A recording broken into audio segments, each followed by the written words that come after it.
Oke, Assalamualaikum warahmatullahi wabarakatuh. Selamat sore dan salam sejahtera buat kita semua. Nah, kali ini saya didampingin sama Mbak Emi nih. Kalau kemarin sama Mbak Indah, dan sore hari ini bakal duet bareng dengan Mbak Emi. Mbak Emi, perkenalin dulu dong namanya. Nama saya Emi Grandia Sutantri, biasa dipanggil Emi. Singkat kan? Kirain biasa dipanggil ngopi. Ngopi. Makanya itu singkat banget, Iya. singkat padat jelas, berisi nggak sih? Iya. Jadi Mbak Emi, Ya. tema kita sore hari ini perempuan, emansipasi, profesi, dan kopi. Iya. Jadi di samping saya ini ada 3 perempuan yang biasa ngopi, dan tentu akan bicara juga nanti ngobrol pada podcast kali ini tentang emansipasi. Emansipasi berkaitan dengan perempuan.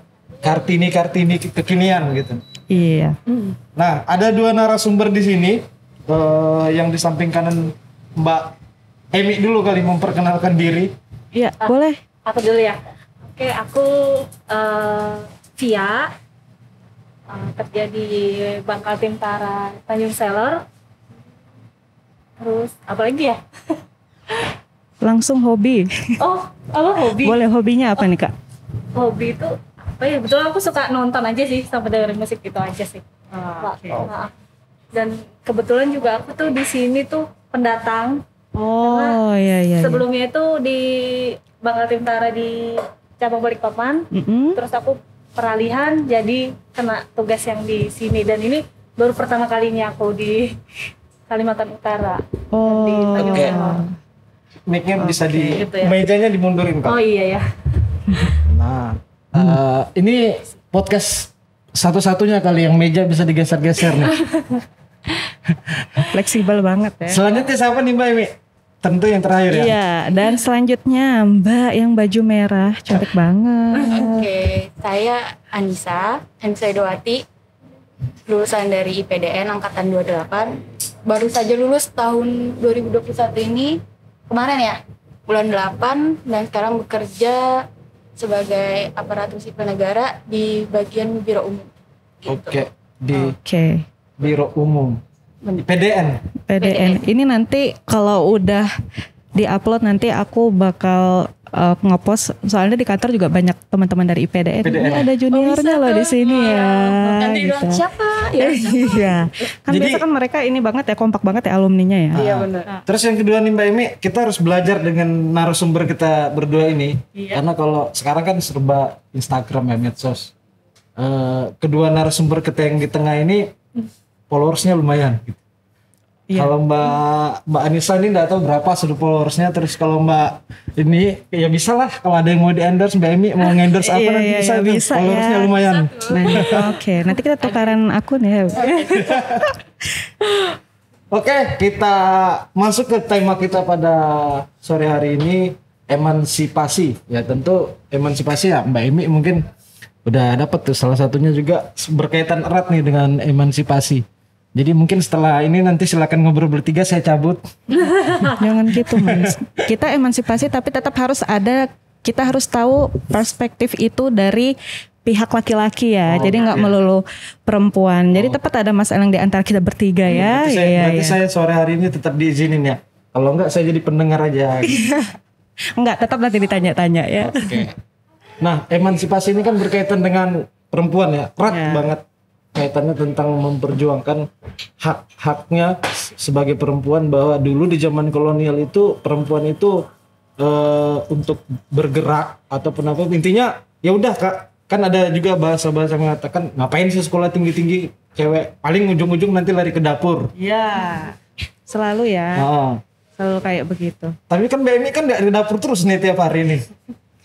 Terkadang aja mungkin weekend ya, bareng. Enggak, kadang-kadang juga sih. Itu mut-mutan deh kayaknya. Iya, mut-mutan ya. Kalau soalnya. perempuan zaman sekarang tuh kayaknya mut-mutan ya. Iya. Sekarang kan udah enak tuh ya kan Mas.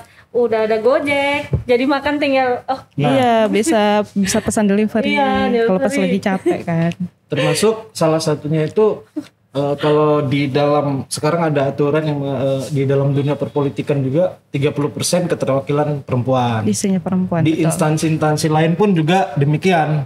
Ada dia umpamanya di komisioner apa atau lembaga apa, lembaga negara, dalam setiap seleksi pasti keterwakilan perempuan, Pak. Komisionernya ada 3, salah satunya perempuan didahulukan gitu. Jadi sekarang emansipasi itu nggak perlu terlalu dituntut. Nah sekarang yang perlu kita perjelas di perempuan itu bukan soal kelamin ya, enggak. Iya. Tapi profesinya gitu. Bisa nggak dia konsisten dengan apa yang dia perjuangkan dulu pendahulu salah satunya Era Kartini yang memperjuangkan Betul. emansipasi. Nah kita kemana dulu Mbak Emi ini duluan? Atau kita switch duluan? Di kubunya Mbak Emi dulu atau di kubu saya duluan nih? Aku mulai dari Kak Via kali ya. Oh, Mbak Via ya. Iya. Nah, Mbak Via ini bisa nggak diceritain dulu sebelum kita masuk ke emansipasi, profesi dan kopi, kita masuk dulu di latar belakang nih. Anak keberapa? Tadi kan sempat dengar dari Balikpapan, jauh banget tuh dari Balikpapan. Emangnya di Kaltim sana nggak ada Bank BPD atau Bank Kaltim Tara atau Kaltara di Hati nih? Asik. Iya, jadi Dideketin mic ya, Pak.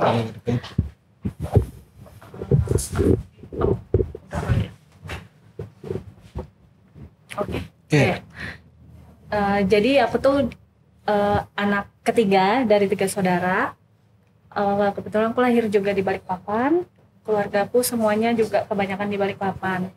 Nah, terus aku kuliah juga di Universitas Balikpapan. Pokoknya pertama kali aku ngerantau mungkin di Kaltara kali ya.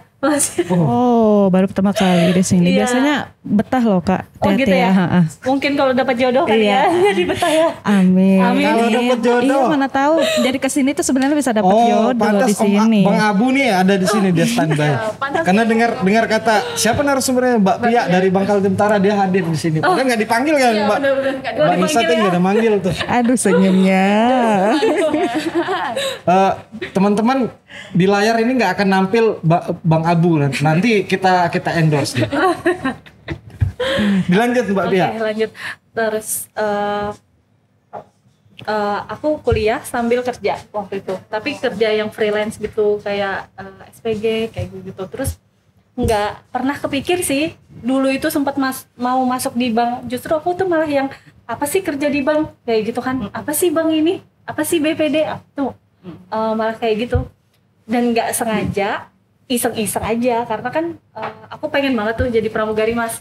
Pak. Nah, nggak kesampaian karena mamaku nggak ngebolehin karena apa tuh kamu jadi pramugari, ntar kamu nggak pernah di rumah kayak gitu kan, nggak jauh dari keluarga bla bla saudara ya orang tua. Jadi akhirnya aku ikutin kuliah pun harus di Balikpapan ya. Iseng-iseng lihat ada lowongan nih di BPD. Ya udahlah iseng juga deh aku masukin karena aku pikir kerja apa lagi ya udah ya, karena udah dihalang tuh cita-citaku jadi yang udah kayak uring-uringan jadi males. Ya udahlah coba aja di sini di Bank Kaltim. Akhirnya coba keterima jadi sampai sekarang. Bisa jadi sudah rezekinya di situ ya Kak ya. Iya. Soalnya kadang sesuatu yang kita inginkan itu tuh Malah suka justru tercapai terjadi. gitu. Malah baik buat kita kali ya. Iya, hikmahnya mungkin rezekinya di situ. Jadi terkadang itu Tuhan itu tidak memberikan kita apa yang kita mau, tapi Tuhan itu tahu apa yang kita mau gitu. Iya. Dia Apa yang jawabnya kita itu bisa butuhkan jadi gitu di kali ke ya. depan gitu. Iya. Hari ini ya mungkin kita aduh kecewa banget nggak bisa jadi pramugari gitu kan. Tapi Tuhan tuh tahu bahwa kalau kamu di pramugari itu orang tua kamu nanti seperti ini akan memikirkan terus. Lebih khawatir ya kan. Wajar. Kalau saya dengar kan ketika kita mengabdikan diri untuk menjadi pramugari, begitu teken kontrak itu kan kalau yang saya dengar sama aja sudah menyerahkan nyawa gitu. Iya benar. Betul. Mungkin salah satu alasan orang tua juga itu. Iya. Kali kan. Terus itu juga pasti susah dihubungin, dipantau juga susah. Ya kan terbang Seperti itu terus kan, Iya, Kak, terbang kan? terus. Jadi ya udahlah aku coba masukin di bank. Akhirnya sampai sekarang dan sampai ke sini Kalimantan Sampai ke sini, Utara. sampai ke Tanjung Selor Sampai ke loh. Tanjung Selor. Itu Luar biasa peralihannya jauh banget.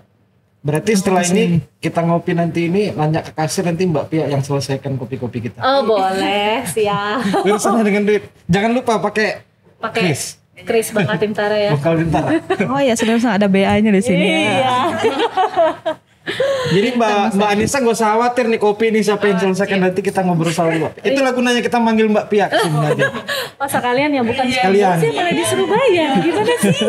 Gimana sih? Harusnya narasumber ya yang dapat honor. Harusnya kita yang dipanggil jadi bintang tamu, jadi dibayar ya. Ini malah disuruh bayar. Oh.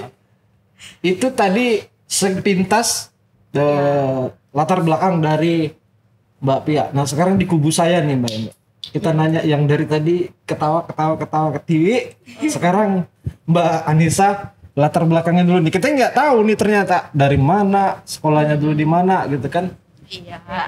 Iya, saya berasal dari Sebatik. Mungkin orang. Oh Sebatik. Iya, perbatasan ya, Malaysia. Jadi dapurnya yang di Sebatik di Malaysia. Iya, Dapurnya di Malaysia. Ruang tamu di Indonesia. Benar. Benar. Berasal dari Sebatik, sekolah di Sebatik sampai SMA, terus daftar IPDN 2 kali. 2 kali. Yang pertama? Yang pertama gagal, saya kuliah di UB Borneo, Oh Tarakan. Borneo. Terus coba kedua kalinya baru keterima di IPDN.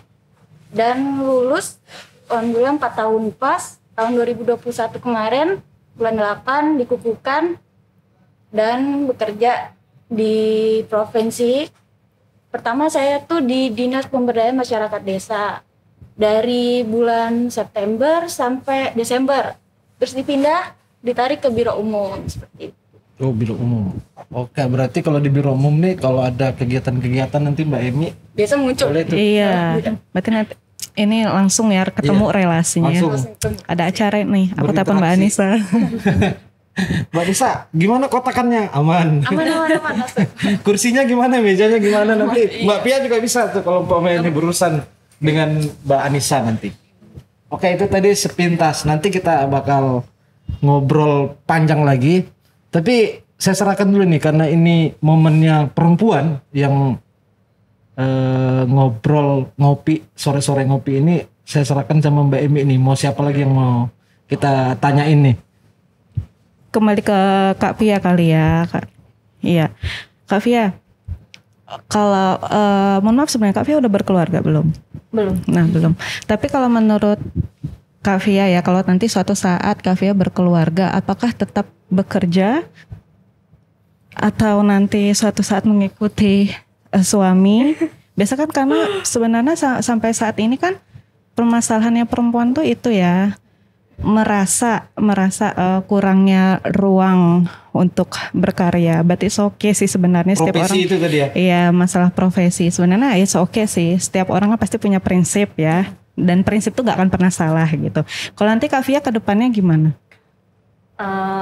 Karena emansipasi sih.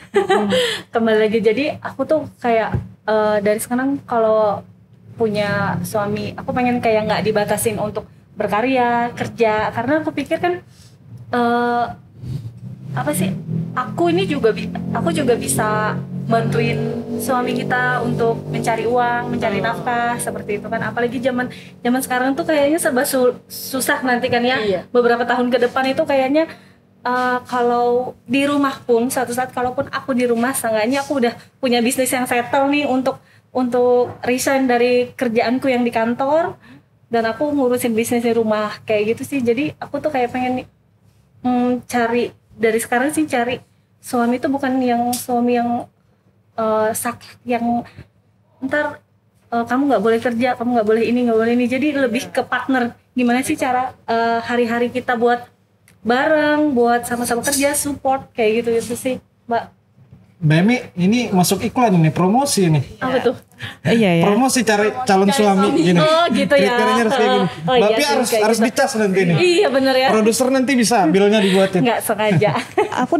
Aku inspirasi pertanyaan itu karena kebetulan yang kemarin-kemarin, nggak kebetulan sih, aku pas lagi buka tentang Mata Najwa tuh yang 4-4-nya pria semua diwawancara tentang perspektif tentang itu gitu. Makanya tepat banget ya sama tema hari ini gitu. Terus kalau di kantor sendiri ada pembatasan nggak ya, kayak misalnya kalau di kantor-kantor tuh kan ada beberapa pekerjaan yang memang ini harus dikerjakan oleh laki-laki, ini yang pekerjaan ini harus diselesaikan oleh perempuan begitu. Kalau di bank sendiri tuh ada pemisahan tupoksi sesuai gender nggak sih? Atau semua sama tanggung jawabnya gitu? Semua sama sih menurutku. Jadi kayak contohnya aku kan peralihan dari sini. Aku itu di sini tuh menduduki jabatan yang seharusnya laki-laki yang ngerjain gitu di bagian SDM umum, dan aku tuh yang ngurusin harusnya tuh laki-laki. Tapi kenapa pas yang awal itu pindah, aku yang gantiin, jadi aku yang menempati dia. Jadi kayak di tempatku kerja itu kayak semuanya tuh harus bisa, mau perempuan mau laki-laki, jadi semuanya tuh sama sih. Job desk-nya itu nggak cuma laki-laki aja yang bisa, perempuan juga bisa. Gitu. Jadi sebenarnya kita kalau kayak mau maju nih, perempuan nih penganggapan perempuan itu lemah, enggak, kita juga bisa kok. Apa yang laki-laki lakuin kita juga bisa. Iya benar. Berarti itu sama cocok tuh Mbak Ime kalau kita melihat film atau apa tuh kutipan-kutipan romance di beberapa sekarang kan Instagram banyak tuh. Jadi pantas itu salah satu alasan kenapa kutipan itu duluan hadir sebelum emansipasi itu terpenuhi. Bahu laki-laki itu harus kuat, karena suatu saat perempuan itu, wanita itu bekerja dan dia lelah, dia butuh bahu tuh untuk bersandar gitu. Cuma tetap kodratnya tetap Iya betul. perempuan, seperti itu sih Mbak. Sekarang Mbak Anissa, emansipasi apalagi sekarang kan di PDN kan udah pasti nggak ada pilihan ya, mau nggak mau sudah begitu dinyatakan lulus kan bersedia ditempatkan di mana saja, terus di bidang apa saja. Ya kalau tadi kan udah ada sedikit pengalaman lah, tadinya kan di pemberdayaan. Iya. Nah sekarang ditempatkan di umum nih, cakupannya lebih luas nih. Dalam beberapa kegiatan Pemprov pasti Mbak Anissa ada dilibatkan gitu. Iya benar. Kalau menurut saya sih emansipasi itu lebih kesetaraan antara pria dan wanita. Namun kesetaraan ini yang dilihat bukan arti bisa disamakan. Cuman artinya perempuan itu dapat dihargai, dipandang. Perempuan juga bisa speak up atas pendapatnya, seperti didengarkan. Perempuan juga dapat bekerja sesuai bidang pekerjaannya yang dia lakonin gitu. Seperti itu. Dia bisa seperti laki-laki, tapi tidak menyalahkan kodratnya sendiri. Seperti itu. Oke, jadi tidak menyalahkan kodratnya, tetap pada jalurnya, koridornya, garisnya, jalannya. Tapi tetap bisa lah gitu. Sama seperti laki-laki, tapi tetap jalurnya pada kodratnya seperti itu. Oke. Kecuali ngangkat-ngangkat ya. Cari ngangkat-ngangkat, jangan lah ya, kasih cewek kasihan. Kecuali ngangkat perasaan, kasihkan cewek. Gitu. Iya. Jangan baper jadi. Karena perempuan lebih banyak main di perasaan gitu. Tapi aku bisa ngangkat galon, ngangkat itu apa sih, gas gitu loh. Selama di Bisa. sini jadi kayak mandiri banget so. Jangan udah nge-gym juga. Angkat beban. Galonnya yang berapa liter? Mbak Pia, galonnya yang berapa liter dulu nih? Kan galon kan ada beberapa liter galon itu. mini gitu. Galon mini. Galon gede lah. Galon gede ya Kak ya? Jalan gede. Nah, berkaitan dengan itu tadi di profesi itu, maksudnya Mbak Pia ataupun Mbak Anissa mungkin tokoh-tokoh perempuan yang menginspirasi gitu kan. Ya pasti salah satunya orang tua, ibu itu tidak bisa kita lepaskan. Tapi dari situ kayak saya nulis novel atau apa, ya salah satu penulis novelis yang menginspirasi saya untuk terus menulis itu ya Asma Nadia gitu. Itu novel yang pertama saya baca, saya suka baca, dan pertama saya baca itu Asma Nadia gitu novel. Makanya saya tertarik. Akhirnya pasti kita cari siapa sih orang ini gitu-gitu. Ternyata dulu internet belum ada, tapi saya mencari tahu terus melalui media, melalui apa, sampai di internet ternyata penulis yang produktif itu salah satunya ada perempuan gitu kan. Erat kaitannya dengan apa yang kita bahas ini, termasuk saya membaca buku juga Genealogi Feminis. Genealogi Feminis itu membahas tentang emansipasi perempuan dalam berkarya gitu. Selain berkarya, salah satunya juga dia menjadi tokoh seperti Siti Nurbaya gitu kan. Itu menginspirasi perempuan-perempuan di era kekinian. Nah kalau Mbak Nissa, kembali ke Mbak Nissa sendiri nih, ada nggak tokoh panutan gitu? Kenapa harus menjadi PDN itu kan? Pasti ada diskusi, dialektika dengan keluarga. Kenapa harus jatuh ke IPDN, dan apakah ada senior atau kakak atau keluarga yang bisa membuat saya harus masuk di sini gitu kan? Oke, kalau kenapa saya lebih ke IPDN? Karena realistis aja ya, kalau di IPDN itu alhamdulillah langsung dapat kerjaan. Seperti saya sudah jadi PNS kan sekarang setahun magang di provinsi. Nah itu sih hal utamanya supaya orang tua itu tidak pikiran, apalagi anak perempuan. Kalau dulu bilang orang tua saya, anak perempuan tuh nggak boleh nggak kerja, nak, nanti kamu kesusahan, nggak boleh bergantung sama laki-laki. Nanti apa yang kamu inginkan harus minta sama suamimu, kan kamu bisa cari sendiri gitu sih. Yang saya ditanamkan dalam diri saya gitu. Kan itu memang tugas pria gitu. Iya boleh, tapi kan tidak semua pria itu kan biasa perempuannya ada keinginan. Boleh bergantung lah ya intinya ya. Mau beli skincare lah. Tapi ntar lu Mbak Nisa, jangan ke arah saya dong. Kesan ini merotes ke saya nih. Masih ada Mbak Emi, masih ada Mbak Pia loh ini. Cuma Mas di sini kan. Oh gitu ya. Saya memberi pengertian juga kayak gitu. Abang yang nonton jangan ini dulu ya. Kita ngobrol aja nih kok. Jangan. Oke, itu sih yang saya ditanamkan dari dia. Jadi nggak boleh nyusahin orang juga. Siapapun lah, mau itu siapapun, suamimu siapa, jangan nyusahin orang. Kalau bisa kamu lakukan sendiri, lakukanlah. Itu sih sebenarnya. Jadi saya nggak mau sih ngerepotin orang gitu. Yang ditanamkan dari keluarga tuh seperti itu. Aduh, nih cowok spesial yang nonton nih harus beruntung nih. Gak mau disusahin. Kamu jangan disusahin. Kalau disusahin nanti kabarin kita. Iya. Nanti kita edit ulang tuh ya hasil tayangan dari ini nih Mbak Emi. Kita ngomong sama produser, Bang, itu disensor tuh. Gak benar tuh. Tapi kita harus realistis juga dong ya kan. Jadi di balik podcast ini, di balik pria yang bicara ini ada pria yang berbunga-bunga hati. Asik. Iya benar-benar. Rasa beruntung nih dapat saya gitu. Ke Mbak Emi kali, apa yang mau ditanya lagi nih Mbak Emi? Mbak Pia, kita ngulik Mbak Pia nih, soalnya sudah Kaltara di hati nih. Iya, asik. Atau mungkin Mbak Emi mau nanya berharap jodoh dari sini Kak gitu kan? Mungkin aku ke profesi dulu ya. Tadi kan sebelumnya Kak Via cerita kalau ke bank tuh akhirnya bekerja di bank tuh kan belum kepikiran ke situ karena sebelumnya pengen jadi pramugari kan. Nah dari Kak Via sendiri sebenarnya apa sih yang ngemotivasi tiba-tiba aja mau ke bank kayak gitu? Yang pertama sih motivasi banget karena udah waktu itu umur aku sekitar 22. Bilang, udah umur segini nih aku belum dapat kerjaan yang mantap gitu kan, yang tetap gitu. Jadi ya udah deh, pas banget ada lowongan itu Bank Kaltim, jadi udah deh coba ini.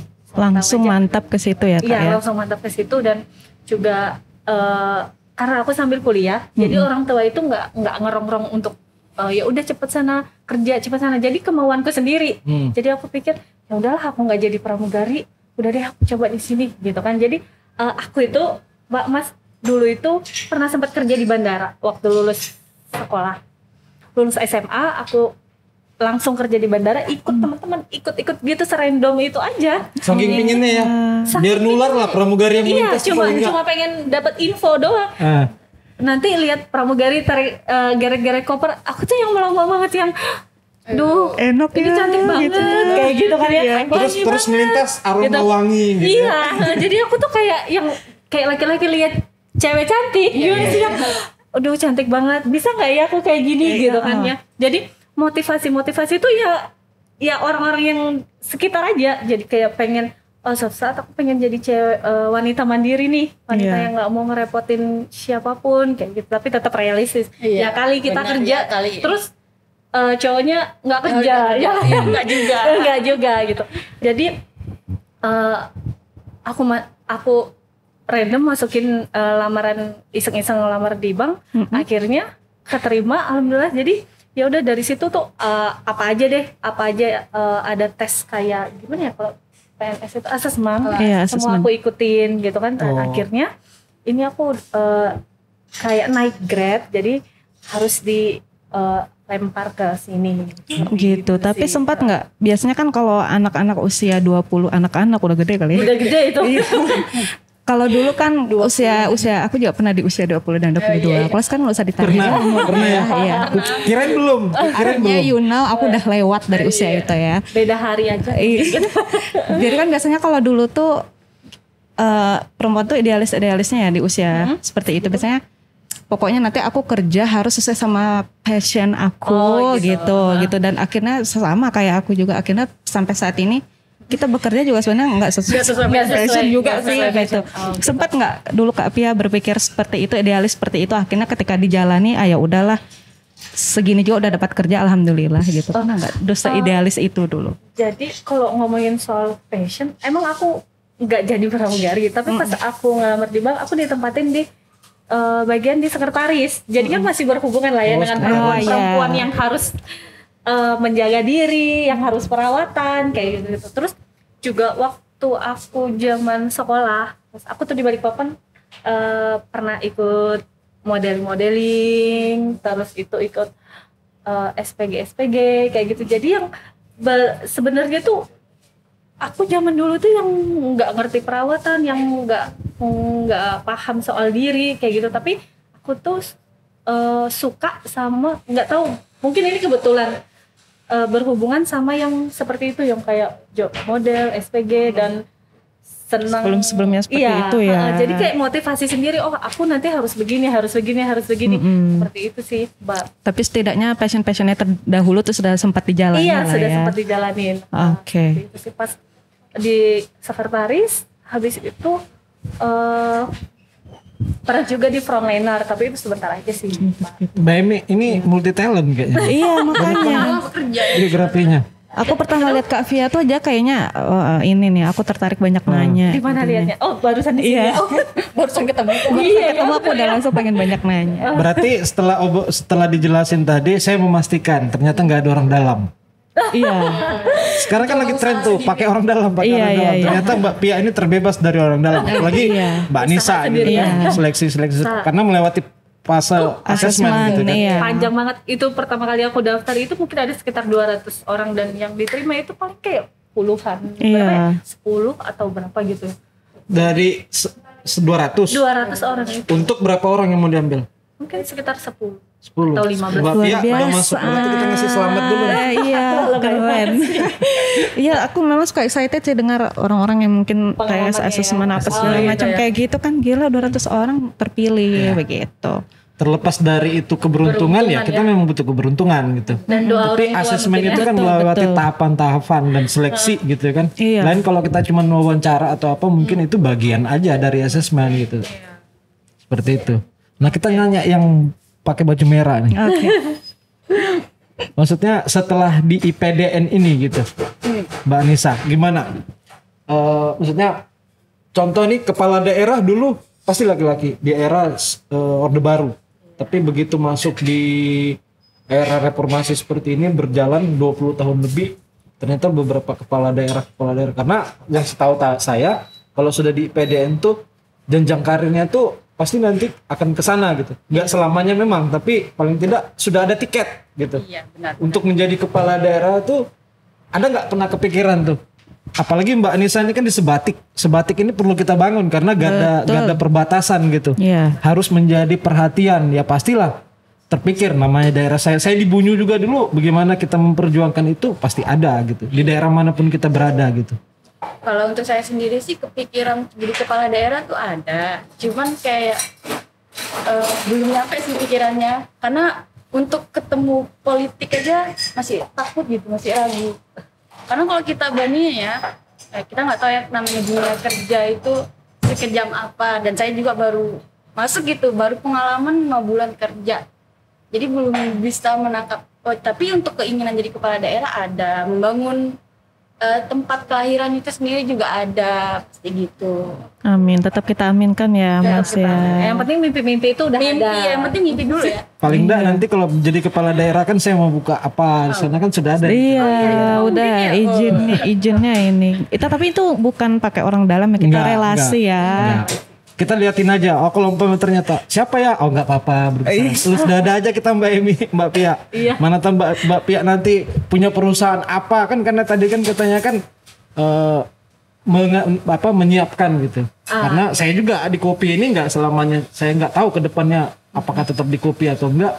Tapi setidaknya kalau saya nggak di kopi, saya udah berpikir visi ke depan itu kopi Somnia itu bakal dijalanin orang. Suatu saat saya tinggal nongkrong-nongkrong doang gitu sama kepala daerah. Iya. Tahu nggak Bang, saya ngopi tiap sore itu buat apa? Cuman mau pengen cari relasi, karena kan di sini kurang juga perkenalan. Jadi pengen aja ngeliat orang, terus nanti orang teman bawa teman jadi kenalan kayak gitu. Iya. Awalnya nggak kenal nih Mas Abu nih. Nah, tiba-tiba nongkrong datang. Teman bawa teman akhirnya jadi deman. Mungkin bisa aja ya masnya. Bisa jadi. Ya cari teman ngopi, berarti sering-sering ngopi buat Anda mau sering ketemu Kak Anissa, Anda harus sering-sering ngopi. Jangan lupa ajak Mbak Pia. Karena siapa yang nyelesain? Mbak Pia. Iya. Oke. Nah, sekarang Mbak Emi kita buat tantangan nih. Nah, sekarang Mbak Pia bertanya dulu nih. Bisa nggak bertanya ke Mbak Anissa? Mana tahu kan, karena kita di sini bebas. Artinya nggak selamanya saya dengan Mbak Emi ini harus menanya terus. Sharing lah Kita ya. berikan kesempatan nih. Karena di pikiran orang itu kan nggak bisa kita kontrol. Hal yang tidak bisa kita kontrol itu pikiran. Kita nggak bisa Sama teknologi. hati ya? Remote AC bisa kita kontrol. Mobil kita. Sekarang Mbak Pia bertanya nanti sebaliknya nih. Apa yang mau ditanya ini ke Apa ya? Mbak Anissa? Bingung karena kan baru juga ketemu di sini. Nggak tahu gimana-gimananya ya. Ya kayaknya sama-sama merantau ke Nah sini itulah, kan. itulah Jadi, podcast apa ya, ini kita memberi pertanyaannya? kebebasan gitu. Jadi hanya satu aja kali podcast sore-sore ngopi ini yang sesama narasumber saling bertanya Saling mereka bertanya. gitu. Apa ya? Gini aja deh, saya aja yang nanya. Ah kalau gitu kebalikannya nih supaya ada dendam nanti, dendam tanda kutip ya. Mbak Pianya dendam bertanya emang juga. dari matanya emang dari awal dia pengen nanya. Maksudnya ya. Yang penting jangan nanya, Mbak kenapa telat tadi? Jangan lah. Aku telat juga nih soalnya. Iya.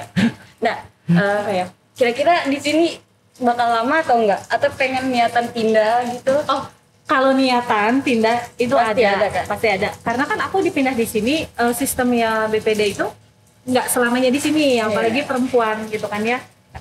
Sampai nanti kalau udah berkeluarga, domisili suaminya itu di mana, kita bakal didekatkan sama home base kita kayak di Balikpapan seperti itu. Enggaknya kalau nggak di Balikpapannya entah di Penajam, Samarinda, Tenggarong, pokoknya yang mendekati. Kalau untuk keinginan pindah pasti ada, cuma dalam waktu dekat itu enggak. Kan aku juga baru ya? Berapa? 7 bulan di sini. Lumayan 7 atau 8 bulan di sini. Oh, Gitu. kalau Kak Fia sendiri punya mungkin bukan impian sih, mungkin pernah terusin nggak cita-cita kalau nanti dapat jodohnya yang seprofesi? Seprofesi. Iklan lagi ya aku. Enggak bermaksud aku senang Gak apa-apa kalau dari kan kepo ya. kalau dari produser kita memperbolehkan di sini Iya. kita bebas gitu Ya, selama namanya dalam perempuan. koridornya tetap gitu. Iya, sesama perempuan harus kepo. Iya, gibah. Seprofesi itu maksudnya Sama-sama kerja di bank gitu. kerja di bank lain Iya, atau yang penting di bank aja Pokoknya di judulnya. nggak masalah sih. Enggak masalah Nggak ya masalah sih, kalau em- Kalau misalnya selagi dia bertanggung jawab asik. Iya, asik. Dan bekerja keras Bekerja tentunya. keras. Karena kita juga bekerja keras ya. Sampai kesini pun kita juga nggak diam. perjuangan. Iya, penuh perjuangan yang penuh perjuangan. uring-uringan. Hah, aku lihat SK. Hah, Tanjung Selong. Gimana itu? Iya benar. Mau ngomong gitu nggak enak tadi. Enggak Gimana apa-apa, enggak sih? apa-apa. Biasa sih. Kami sebagai warga yang ada di sini sangat menerima. Kamu udah tertawa tuh. Sudah biasa itu. Bukan saya ya. Sudah biasa itu. Ditanya-tanya seller di mana? Makanya saya selalu mempopulerkan walaupun mohon maaf sedikit buat warga Tanjung Selor, saya selalu mengutip Bandung Selor gitu. Ah, Bandung Selor. Bandung saya. Supaya orang lebih bertanya Bandung Selor tuh di mana lagi? Dia lebih kepo lagi. Kan ini satu-satunya di Indonesia kalau nggak salah ibu kota provinsi yang masih statusnya kecamatan. Oh iya benar. Nggak ada di daerah lain selain Bandung Selor. Iya, betul. Iya. Supaya kita didengar dan tepatlah status ini terangkat. Iya benar, itu tujuannya podcast nih biar lebih banyak yang tahu ini loh Tanjung Selor. Ini ada kafe cantik ini loh di Tanjung Selor. Dan ada isinya yang secantik-cantik ini. gitu. Iya. Bener loh, kopinya juga enak banget loh. silakan minum. Dari tadi nggak ngawarin. Kopinya ini enak banget loh, sumpah. Ini namanya kopi apa mas? Ini kopi Somnia. Kopi sama. Ini best seller di sini kan? Best seller. Dicoba. Dia sudah meleleh nih, seperti perasaan. Perasaan yang nonton nanti bakal meleleh juga ngeliat. Wah, jadi nanti bakal nambah lagi nih kayaknya. Yang ngechat sama Mbak Via dengan Mbak Followers Anissa. naik gitu kan ya, followers naik. Hitungannya kalau Tapi setelah saya ulik-ulik Instagramnya Mbak Emi, Ya. kalau Mbak Anissa, ya kalian yang baru nonton nanti bersabarlah, berbesar hati lah gitu. Iya. Karena di bionya tuh sudah terpampang gitu. Nyata. Tinggal ditambahin cincin gitu. Biasanya gitu. Udah ada lope-lope ya. Kalau sama Mbak Pia masih bisa. Masih bisa ya. Kalau sama Mbak Anissa, oh ya, game over. Game over ya. Aduh. Harapannya kecil banget. Oh iya, tapi meskipun kecil tapi masih ada kata harapan. Harapan. Janur kuning belum. Udah belum. Oh belum kan ya, nggak apa-apa. Kalau belum Oke. melengkung. Selanjutnya Kak Via mungkin ada yang mau ditanyain ke Kanisa? Gimana ya? Bingung deh. Belum. Belum. Ada sih. Nanya ini kali umpamanya nggak mau buat kartu apa gitu kan di bank Kaltara. Foto narik nasabah jadinya. Iya. Nggak apa-apa, di sini bebas. Atau kalau gitu kan dari tadi perempuan-perempuan terus kan. Aku tuh pengen nanya sama Mas deh, boleh nggak? Nah, benar. Iya, Emansipasi. emansipasi Oke. kan. Dengan ucapan Bismillahirrahmanirrahim, saya pamit. Jangan, saya tahan. Enggak. Tapi ini semoga mewakili ya. Kalau perspektifnya Mas tentang wanita bekerja itu seperti apa sih? Kalau Jujur saya- ya. kalau Aku saya- maunya jujur. Ya, kalau bagi saya perempuan bekerja itu keren gitu. Artinya pertama secara ekonomis pasti membantu rumah tangga, keluarga. Betul. Apalagi kayak umpamanya kayak mohon maaf sebelumnya bagi saya profesi itu sama aja selama kita menjalaninya dengan perasaan, dengan cinta, passion kita di situ, itu nggak akan mikir aduh capek. Enggak, karena passionnya memang di situ. Dia menjalaninya dengan hati gitu kan. Ya kayak Mbak Anissa gitu kan ya. Pastilah masa depan rumah tangga itu kita nggak perlu mikir lagi apa gitu kan, karena sudah dijamin oleh negara gitu. Itu kelebihannya kita menjadi ASN apalagi di PDN gitu kan. Betul. Ya pasti keren lah bagi saya. Pertama secara ekonomis, masa depan anak juga insya Allah terjamin gitu kan. Karena kita mau menentukan dia pendidikan anak nanti, karena yang terpenting itu kan pendidikan dia anak tadi gitu. Nanti bagaimana. Terus yang kedua bagi saya untuk bagi seorang perempuan yang menekuni profesi seperti itu ya keren aja gitu. Kalau toh ada seorang laki-laki ataupun suami ataupun kekasih gitu terus berpikir seperti itu, apalagi belum resmi jadi ini, terlalu berpikiran mundur berarti gitu. Karena sekarang ya harusnya dia bersyukur, tapi dengan catatan si pria tadi harus ya seperti bahas tadi harus bekerja keras gitu kan, harus mengimbangi gitu. Malu dong gitu. Seorang laki-laki ditakdirkan harus punya tulang yang kuat, punya tenaga yang lebih ekstra, kodratnya seperti itu, tapi dia lebih mengandalkan ke istri gitu. Mengandalkan ke istri dalam hal-hal apa boleh gitu. Iya. Kelebihan istri gitu. Karena gini, saya sedikit bercerita. Dulu di Makassar pernah diskusi sama seorang penulis. Istrinya itu dengan berbesar hati ngatakan gini, Deng gitu, bahasa Makassar gitu kan. Deng, kau boleh berpoligami. Dia menerima gitu. Tapi dengan catatan satu, perempuan yang akan menjadi istrimu itu aku akan terima, tapi dengan catatan di asesmen dia harus lebih pintar dari saya. Dan memang istrinya itu pintar juga gitu. Jadi itu sebenarnya bahasa kiasan mengatakan bahwa kau silakan aja melirik siapa aja, tapi dengan catatan orang itu harus lebih pintar dari saya gitu. Tapi orang yang ngomong lebih pintar dari sayanya itu kembali ke dia tadi, si istri tadi. Artinya dia memang terukur gitu. Dia profesinya juga sebagai ya nggak perlu saya jelasin detail, tapi yang pasti dia orang terpandang, berpendidikan, berpengetahuan luas, dan profesi dia sangat menunjang gitu. Jadi apalagi yang dicari gitu kan. Nah terus yang kedua, saya juga berpikir kalau memandang sebagai perempuan selalu saya diskusikan, dan beberapa gitu ada teman-teman yang diskusi bahwa gimana menurut sama pertanyaan seperti ini. Tapi bagi saya sekarang nggak pakaian masak itu nggak mesti harus perempuan lagi gitu. Iya. Terlepas dari sekarang serba instan gitu kan. Kayak kita mau pesan apa? Suami terlalu saya belum menjalani rumah tangga gitu, berumah tangga, tapi Iklan. kita berpikir Sebenarnya laki-laki juga nggak harus bisa baikin genteng bocor. iya gitu. Perempuan betul. nggak bisa. Itu tadi. Juga harus bisa masak. Iya. Kayak Mbak Pia gitu, jauh dari keluarga itu sebenarnya jadi pelajaran bagi Mbak Pia bahwa oh ternyata galon itu nggak harus berpangku dengan laki-laki gitu.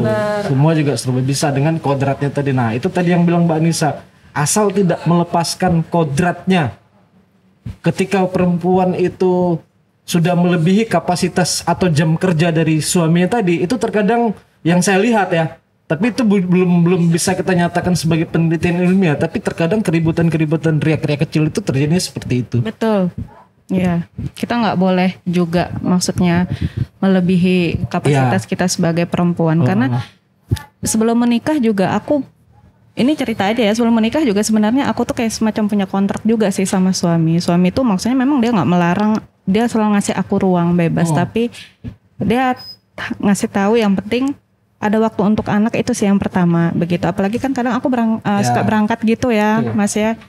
Itu juga memang sih kita perempuan pasti akan lebih lelah. Bener, aku merasakan itu sangat lebih lelah. Kok curhat ya aku? Itu sangat lelah gitu. Apalagi kalau suka tiba-tiba berangkat mendadak kan, setidaknya isi kulkas itu ada gitu dan alhamdulillah suami mendukung. Jadi sebenarnya kita tuh bekerja keras. Pria yang nonton kita tuh sebenarnya bekerja keras bukan buat laki-laki insecure ya, enggak. Niat kita tuh mulia loh. Kita tuh maksudnya tetap ingin membantu suami. Kita juga tahu sih nanti ya kalau satu-satu udah punya jodoh kita juga pasti tahu sampai mana sih kapasitas suami kita nggak boleh menuntut kan seperti itu. Jadi intinya kita bekerja keras, tidak ingin untuk membuat laki-laki itu insecure. Ya itu tadi artinya ya kalau saya bagi yang kalau Mbak Emi kan udah pengalaman, saya bukan bermaksud mengajarin bebek untuk berenang gitu, tapi paling tidak kan harmonisasi dari yang tadi yang seperti yang saya bilang di bukan saya bilang di buku Kopi Somnia itu kan yang sering disesalkan itu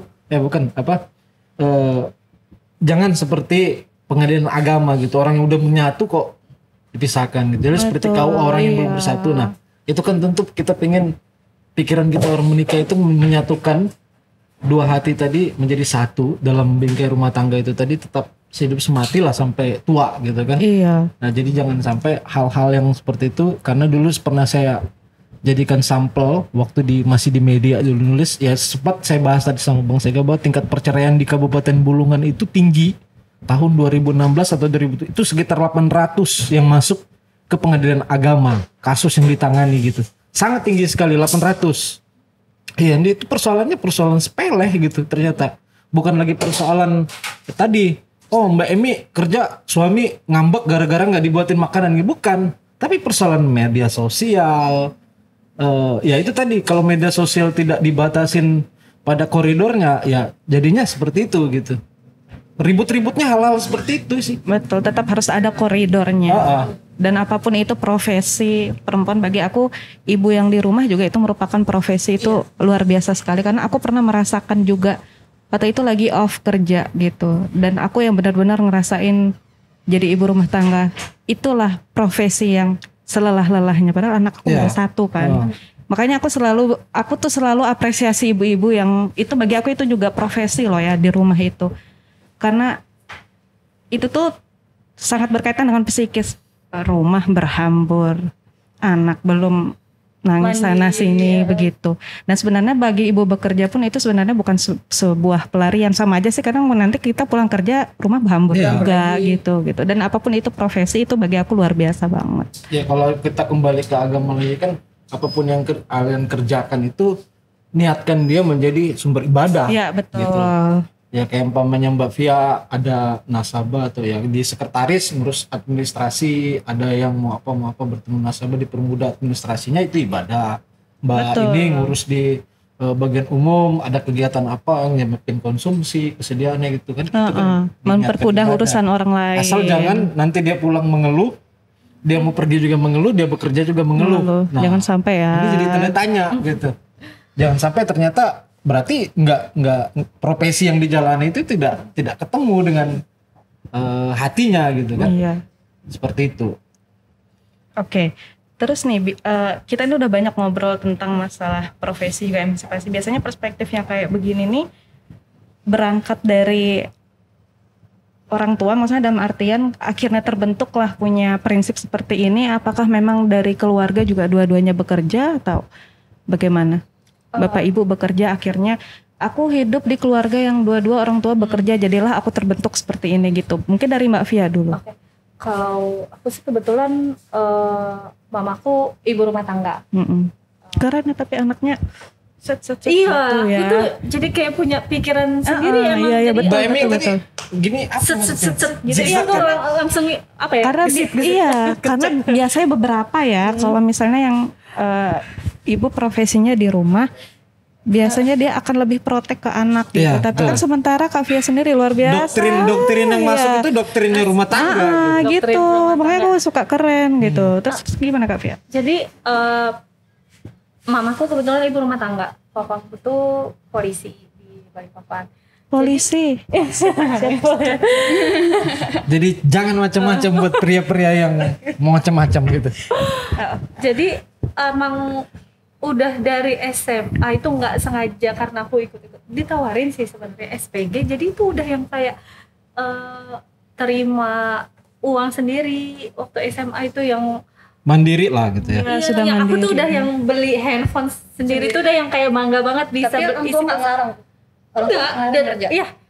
Alhamdulillahnya enggak gitu. Jadi aku tuh pulang sekolah bimbel tuh, ada bimbel jam 2 jam 3, aku lanjut untuk SPG di mall waktu itu di Balikpapan sampai jam 10 dan begitu terus setiap hari. Tapi aku happy karena aku di situ banyak dapat teman, banyak ketemu orang dan banyak dapat pengalaman, relasi-relasi.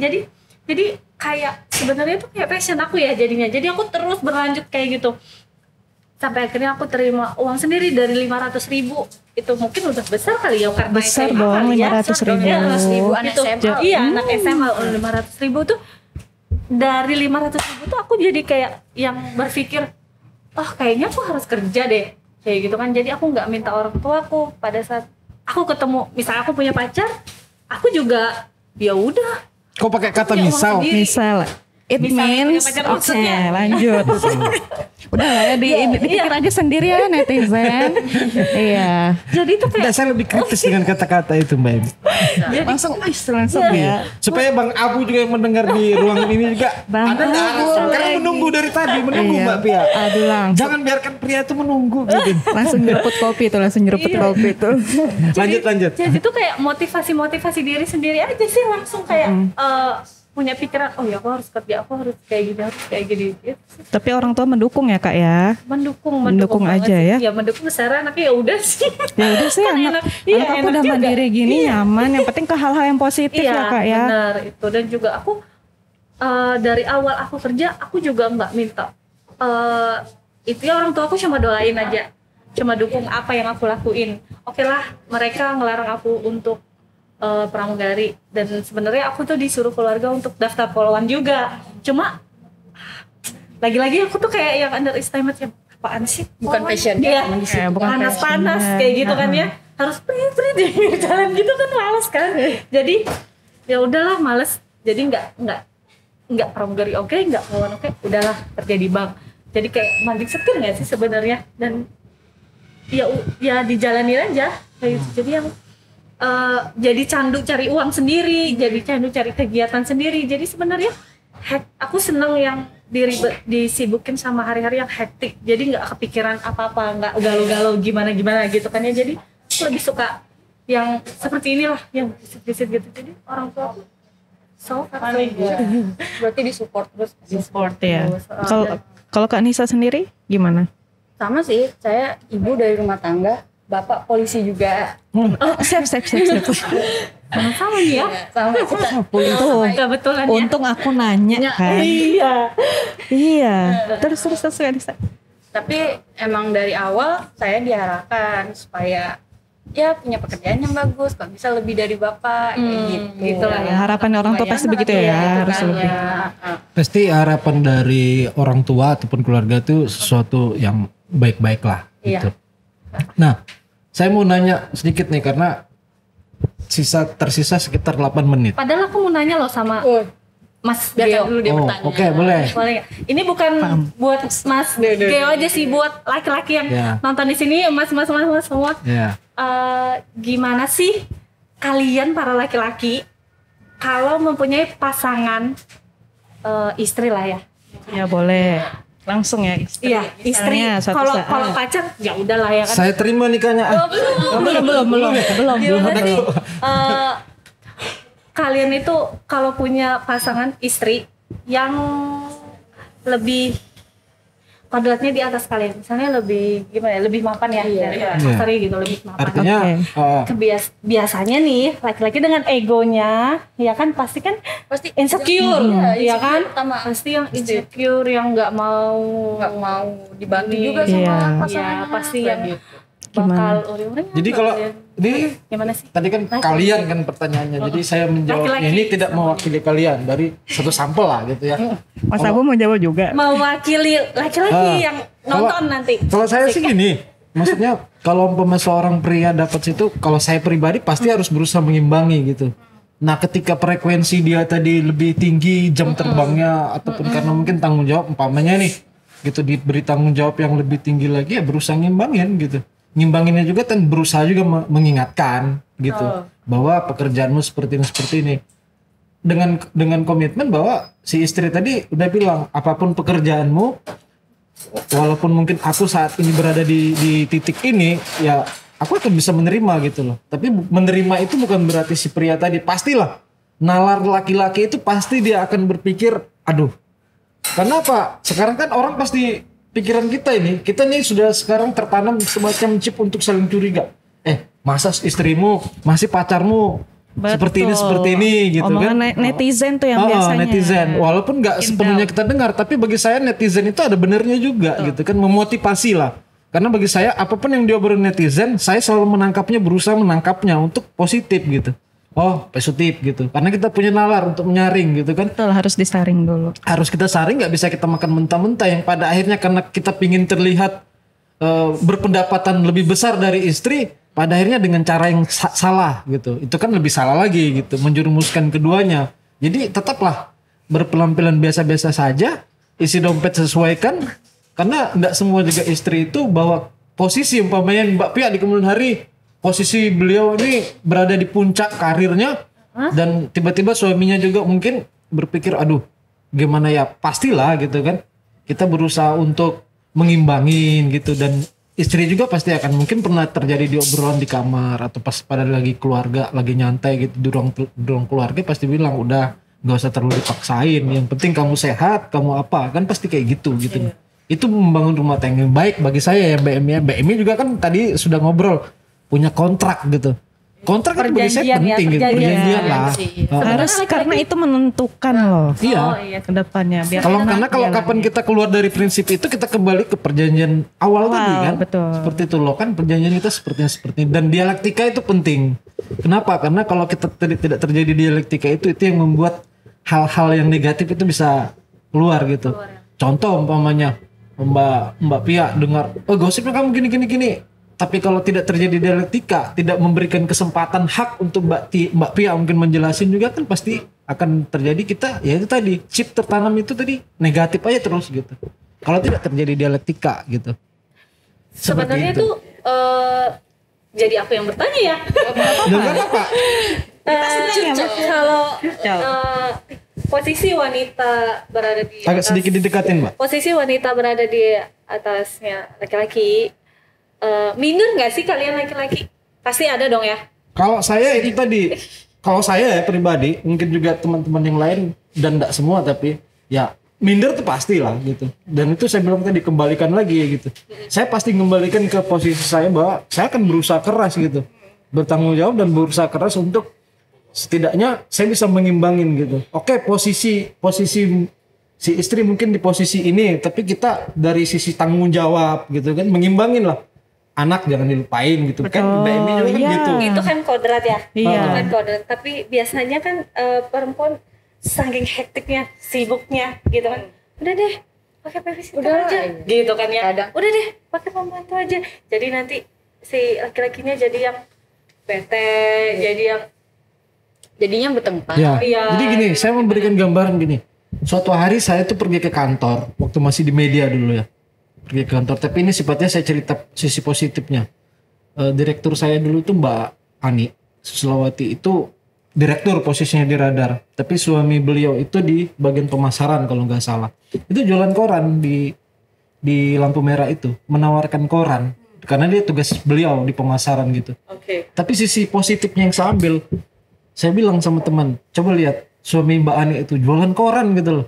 Tapi istrinya itu di lantai 3 gitu, memerintahkan kita apa segala memanage perusahaan itu. Tapi begitu mereka jalan berdua fine-fine aja. Aku nanya waktu itu sama Bang ini, karena kalau ketemu saya kan dulu biasa ngobrol. Bang, kalau umpamanya ya itu seperti itu saya ceritakan, saya menarik Bang untuk melihat karir Abang di ini bagian pemasaran, tapi nggak sungkan untuk jualan. Padahal kan kalau dipikirkan ngapain? Loh, kami baik-baik aja gitu kok. Iya. Ya kalau kita mau turutin semua kata orang susah gitu. Betul. Itu tadi saya ngambil pelajarannya dari situ gitu, yang ditanya Mbak Pia tadi saya ngambil pelajaran dari situ. Kalau istri saya umpamanya di Kemari fan-fan aja, ngapain saya harus ini? Nah, yang susah kita itu di sini itu bukan di sini ya. Gengsi itu. Nah, gengsi. Itu tuh. Tuh, pasti. Makanya saya setankan juga dengan karyawan di sini Mbak. Kalian jangan pernah gengsi, kalian ngantar, kalian buat apa yang kalian lakukan tuh bukan merendahkan diri kalian gitu.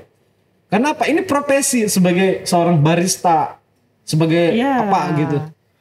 Dimanapun kalian berada, selama profesi itu kalian jalan lain, kalau kalian gengsi mau ngantar apa ya, saya nggak pernah sungkan kok untuk buat kayak gini tadi, buat apa ngantar kadang dengan ngelihat situasi.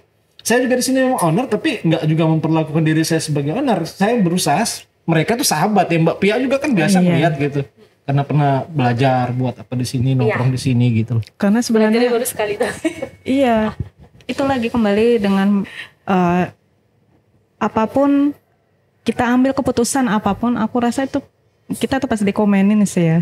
Jadi aku ngambil poinnya dari Mas itu ya, emang kita punya nalar untuk memfilter ya, kembali ke diri kita sendiri, betul. Setuju. Mbak Nisa ada yang mau ditanya lagi? Enggak. Menurut saya sih bagaimana kalau masalah tadi tuh bagaimana pasangan itu menyikapi satu sama lain aja sih. Saling mengerti aja. Intinya itu sih. Kalau misalnya masalah gengsi itu tuh cuma omongan orang, jadi nggak perlu dengarkan. Kita ini cuma punya 2 tangan, ya nggak bisa menutup mulut semua orang seperti itu. Jadi biarkan aja sudah. Bijak banget ya, bijak. Dapat kita kutipan hari ini. Kita punya 2 tangan. Mas aku ngangguk-ngangguk. Jadi biarkan aja kan orang tuh berkata apa, nggak perlu karena mereka tuh cuma bisa ngomong, mereka tuh nggak nyaksiin hidupnya gimana, perjalanan hidupnya gimana, karena kita yang semua yang menjalani hidup seperti itu sih. Ya itu, gitu. Apalagi Mbak Via ini kan followersnya banyak gitu, 34.000 kalau udah salah ya. Mbak Anissa. Jadi kalau semua mau diikutin, puyeng.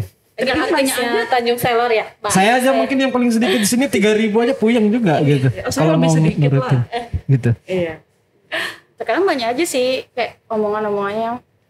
Walaupun yang di dunia yang sekitar kita itu aja keliling, yang sering hidup sama-sama aja terkadang punya komen yang gak bagus gitu kan. Jangan marah Mbak. Sabar. Curhat. Jadinya panjang nih kayaknya. Ditambahin lagi deh dari jam 3 sampai jam 5. Jam 5. Jadi kita puas ngobras-ngobrasnya ini. Nanti bakal kita lanjut lagi di berikut, nanti kita ngomong sama produser. Ada part 2 ya. Ada part 2. Siapa tahu subscribersnya jadi makin banyak. Nah itu. Yang nonton makin banyak karena ada Mbak Adisa. Oke, sekarang saya mau nanya nih sebelum kita mengakhiri. Mbak Anissa dulu, karena di PDN. Itu saya bilang tadi, di PDN itu tiket kita untuk menjadi kepala daerah yang memegang peran penting kebijakan di sebuah daerah itu terbuka tuh dengan di PDN tadi. Walaupun tidak juga gitu, tapi bagi saya itu sudah ada tiket gitu ya. Karena beberapa kepala daerah banyak yang seperti Pak Yansen, PDN juga gitu kan, Pak Dr. Irianto Lambri juga dulu gubernur sebelumnya, kalau nggak salah PDN juga, banyak lah gitu. Walaupun terbuka buat siapa aja. Nah, kalau ternyata 20 tahun atau 30 tahun atau berikutnya kemudian Mbak Anissa ditetapkan oleh Menteri Dalam Negeri menjadi kepala daerah baik di Tanjung Selor ataupun di Sebatik umpamanya, sebagai seorang perempuan, apa sih yang mau dilakukan gitu? Yang paling penting lah gitu. Nah kalau umpamanya mau bangun ini udah biasa gitu, yang luar biasa sehingga catatan kita nanti pada hari ini tuh bisa kita flashback, oh betul ya gitu. Kayak Pak Jokowi kan buat kapsul waktu 70 tahun ke depan Indonesia tuh mau jadi apa, sudah dicatat tuh, nanti dibuka satu-satu gitu. Sebenarnya kalau untuk membahas membangun bangsa itu sudah menjadi janji atau maksudnya kewajiban dari pemerintah kan. Untuk saya sendiri sih lebih pada meningkatkan pekerjaan lah semua di sini. Kalau bisa kalau bisa ya perempuan, laki-laki itu bekerja semua lah. Jadi kan awal dari terbentuknya negara yang baik itu dimana tingkat penganggurannya yang kurang. Nah, Seperti itu. Peran- Tapi sih kalau untuk membangun infrastruktur mungkin iya, itu pasti diiringin dengan hal itu juga. Gak mungkin enggak kan. Itu sudah kewajiban juga pemerintah. Jadi itu sih saya lebih ke membuka lowongan pekerjaan. Kayak Mas Dio ini kan membuka lowongan pekerjaan nih, membuka coffee shop, berarti otomatis orang bekerja kan di sini. Gitu. Sungguh mulia. Sabar diminum. Oh iya. Kayak jadi curhat. Iya. Kan judulnya juga curhat. Oke. Nah sekarang kembali ke Mbak Pia nih. Kalau seandainya nih Mbak Pia tetap konsisten dengan profesi yang ada sekarang dijalanin, tiba-tiba di kemudian hari menjadi kepala perwakilan gitu, Kanwil gitu di Bangkal Timtara gitu. Kira-kira dengan instansi yang diberikan amanah di instansi ini, apa tuh yang kira-kira Mbak Pia mau lakukan gitu? Umpamanya KUR buat kredit usaha rakyat gitu, persennya direndahkan gitu mungkin. Yang paling pertama sih dalam pikiran Didekatin Mbak ya, mungkin. yang paling pertama sih dalam pikiran, misalnya aku ini ya menjadi pemimpin cabang sini ya. Amin. Adalah mensejahterakan karyawan. Ya kan? Itu dong. Itu sih itu. Itu yang paling penting karena kita kan yang membantu kerja kan ke lapangan, yang administrasi semua kan karyawan nih. Ya kan kalau bos itu kan tinggal tanda tangan terima beres ya kan. Jadi seenggaknya aku tuh harus yang sejahterakan aja dulu karyawanku. Seperti itu kan. Bonus-bonus dan apa ya semuanya pokoknya aman. Kalau untuk masalah bunga KUR kayak gitu kan itu sebenarnya sudah ada bagiannya sendiri. Nah, buat teman-teman yang karyawan di Bangkal Timtara, pilih Mbak Pia. Iya. Kalau Coblos. Mensejahterakan karyawan. Mbak Emi ada yang mau ditanya? Apa ya? Apalagi yuk sebelum kita akhiri Dari Mas mungkin? Kalau saya udah, dua-duanya udah sudah ya. saya tanya. Mungkin Cukup sih ya. Cukup ya? atau Oke. setelah ini nanti bertanya lagi ya. Oke, sebelum kita tutup, dari Mbak Pia lagi nih. Aduh, Closing kayaknya statement-nya lah, aku ini supaya laris nih di pesan, podcast ini ya. maksudnya ini pesan sebelum kita Iya, tutup, iya, oke, pesan pesan. apa yang kita mau sampaikan dari bincang-bincang kita ini khususnya buat perempuan-perempuan yang ada di Tanjung Selor ini, pesannya tuh apa tentang terkait dengan tema kita hari ini, perempuan, emansipasi, profesi dan kopi gitu. Oke, kalau ini untuk semua perempuan sih sebenarnya.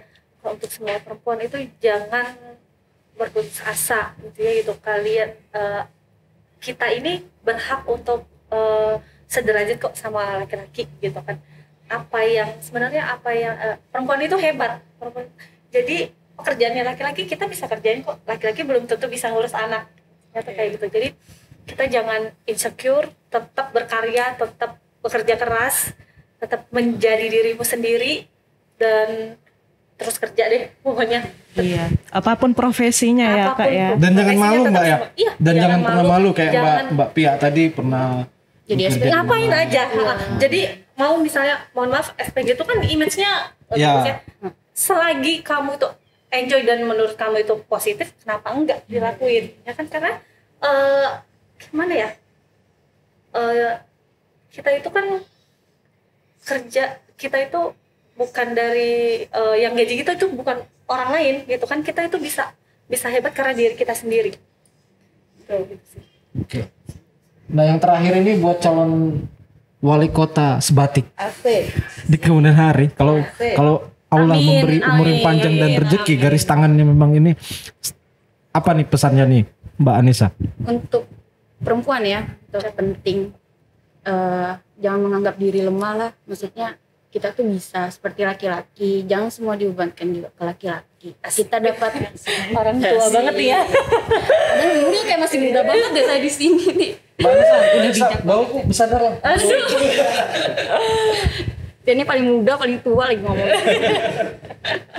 Ya itu sih, jangan menganggap yang lemah, kita tuh bisa. Pokoknya bahkan ya nggak bisa juga melebihi dari, karena semua kan kita terlihat dari kodratnya. Pertama itu, terus yang kedua profesi apa aja semua harus dijalani. Nggak perlu malu sih, yang penting nggak ngemis, nggak Selagi itu positif, nyopet, ya. selagi itu positif. Ya jalanin aja. Mau perempuan ya orang mau bicara apa ya udah gitu kan. Kalau mengenai cari relasi ya rajin-rajin ngopi, nongkrong di Kopi Somnia. Lagi promo nih, nongkrong di Kopi Somnia sore-sore ketemu teman ya, banyak kenalan deh, itu banyak diundang. Minumlah gratis ya. Masuk gratis ya. Yang penting tuh woman support woman. Ya, itu paling penting. Nah kalau terakhir nih yang sudah berkeluarga nih Mbak Emi pesannya. Jadi ya Mbak Emi karena Mbak Emi kan udah menjalani fase saya sudah membangun rumah tangga gitu. Apa nih yang mau dipesankan ke perempuan-perempuan di era kekinian ini? Asik ya. Itu kembali lagi sih apapun profesi kita, jangan pernah nyerahin kodrat kita. Meskipun kita bekerja, meskipun kita di rumah, ingat pemimpin kita adalah suami kita. Kalau dia ngasih izin, jalani. Kalau tidak kasih izin ya sudah. Insya Allah itu sudah ada ridho Allah di situ. Gitu. Sudah ada ridho Allah. Oke, berhubung waktu, kita pengen ngobrol banyak nih sebenarnya nih. Belum kita ulik-ulik siapa sosok pria hebat yang ada di belakang dari Mbak Anissa, siapa termasuk Mbak Pia juga kita belum tahu, tapi waktu ini kita berterima kasih ke waktu, nggak sempat ditanya-tanya ke mereka ini. Sebenarnya saya tadi mau terakhir tuh Mbak Ema mau nanya itu tuh, mau ngulik itu, karena tadi sempat WA apa yang mau ditanya nanti, nggak mau aku ngasih tahu gitu kisi-kisinya gitu, padahal sekilas aja. Tapi mereka terbantu kan dengan waktu gitu. Iya. Oke, karena waktu pula sudah membatasi kita, buat teman-teman terima kasih, mudah-mudahan konten yang kita buat ini nanti bernilai positif buat kita, ya. Buat perempuan khususnya menjadi lebih kuat lagi, termotivasi lagi. Terus jangan lupa di belakang pria sukses itu ada perempuan hebat di belakangnya. Kayak layangan putus. Sebenarnya di balik perempuan yang sukses juga mungkin ada laki-laki. Ya, tapi ada yang mempelintir itu bahwa di balik pria yang sukses ada wanita hebat di belakangnya. Jadi kalau mau sukses terus perbanyak wanita hebat di belakangnya. Ada yang memelintir itu gitu. Tapi yang mau saya pesankan tadi itu tadi di balik pria sukses itu ada perempuan hebat, karena Allah sudah meridoin itu gitu. Ketika istri meridoin juga, perempuan juga meridoin, insya Allah jalan terjal yang bakal dihadapi oleh imam tadi dalam mencari nafkah itu pasti doanya insya Allah sampai gitu. Dan kita berterima kasih. Sampai jumpa di podcast sore-sore ngopi selanjutnya. Mudah-mudahan di lain waktu kita bisa satu meja lagi bareng untuk ngobrol ngopi sore-sore. Kurang dan lebihnya mohon dimaafkan. Akhir kata, sampai jumpa dan salam sehat selalu. Buat tenaga-tenaga medis terus selalu berjuang, kita selalu melakukan yang terbaik buat bangsa dan negara ini dan daerah kita di tengah masih masa-masa pandemi seperti ini. Betul sekali. Mudah-mudahan Tuhan Allah juga meridhoin buat kepala daerah kita, buat keluarga kita semuanya. Amin. Sukses selalu, salam sehat. Terima kasih. Assalamualaikum warahmatullahi wabarakatuh.